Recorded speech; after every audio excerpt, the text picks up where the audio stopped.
4-day work week. Now, there's an insane amount of benefits to this, and I'll kind of briefly go over it, but before I do, I want to talk about the fact that I actually tested this out at the previous company that I worked, and it was this crazy thought with all the managers. They all said that it was impossible, and it wasn't going to work. But when we did it, we tested with 20 employees, and it was an outstanding success. We actually had 100% employee satisfaction. Multiple people said that they would refuse to go back to the standard shift that we had. We had a 10% increase in annual revenue, but more importantly, we had a 20% increase in annual profit, and that was utilizing a 4-10 schedule. Because there's two actual strategies, which we'll touch about in a little bit. But before we do that, let's go on to the benefits specifically for employees.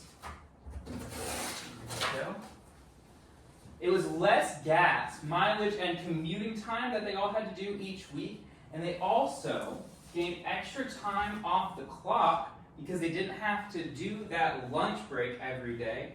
But most importantly, down here in the biggest asterisk possible, we have that every weekend was a 3-day weekend, which, just imagine that. Talking about that every Friday or every Monday you get that off. That's one day to do chores, one day to spend time with family because we all have some obligations, but then one day for yourself.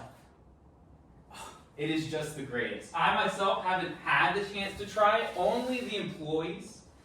But with that, we also have benefits for the company, and most importantly, it's profit margins. Because what company isn't in the business to make money? So with that, it's that employees are scheduling appointments on off days. So no longer is it halfway through the day and Becky's got to go to the dentist. No, Becky, do that on Friday. Do that on Monday. In addition, we also were not able to raise the wages because of the hard times of COVID. So we were able to give them this better lifestyle approach as an offset. And it also reduced the gas mileage and commute time, which that gave them more money. So no longer did they need a $2 an hour raise where they're making, an extra $80 a week. That $80 a week, instead, gas, food as well, from people having to either go and purchase lunch or bring it in themselves, and daycares, babysitters, the likes of that. So, as a company, to be able to offer new employees, new hires, hey, the pay might be a little bit below our competitors, below everybody else in the industry, but you get one extra day off per week. And that kind of touches on the other style that we have, which we did what's called a 4-10, but there's a study that was done in Europe, over in the UK. I have some specific notes on that, where 60 different companies tested it for 6 months from January to December of 2022, and 90% of the businesses continued after that using this strategy that they call the 100-80-100 approach. Now, this is a bit more of a stretch for America than the 4-10 that I did, but it's still a 4-day work week. What the 100-80-100 policy is that actually says that we will give you 100% of your pay, you will give us 80% of the same hours, but you will give us 100% of your effort. And what they noticed throughout that was that they did not lose any productivity. All the employees were actually able to do all the work within 32 hours. Now, it's kind of a bigger, farther stretch to be able to go to that degree. The 4-10 instead is a nicer, easier pill to swallow because then still 40 hours are being produced, but eventually the 100-80-100 policy works well for everybody because it also reduced the sick days by 65%. If you could have your employees calling in less sick days, then you'll be able to expect your day-to-days much better. It won't be like, oh, I'm sorry, but Becky was the one that's in charge of your account. She's off for the day.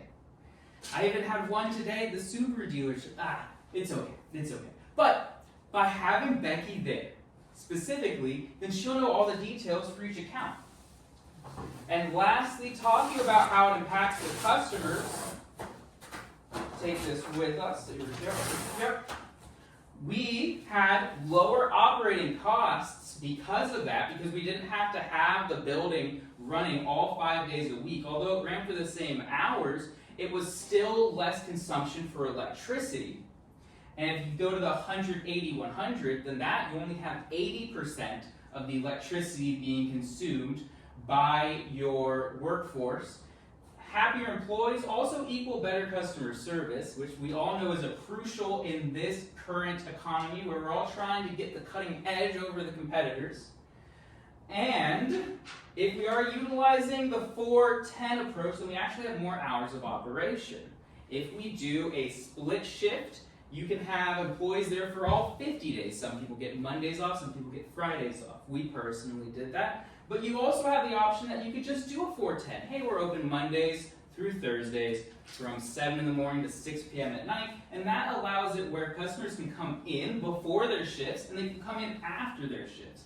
Because one of the worst things in the world is when everything's open 9 to 5 and that's your shift. You have to try to take off an hour or two, which is just taking money away from you to go and spend money at some other place.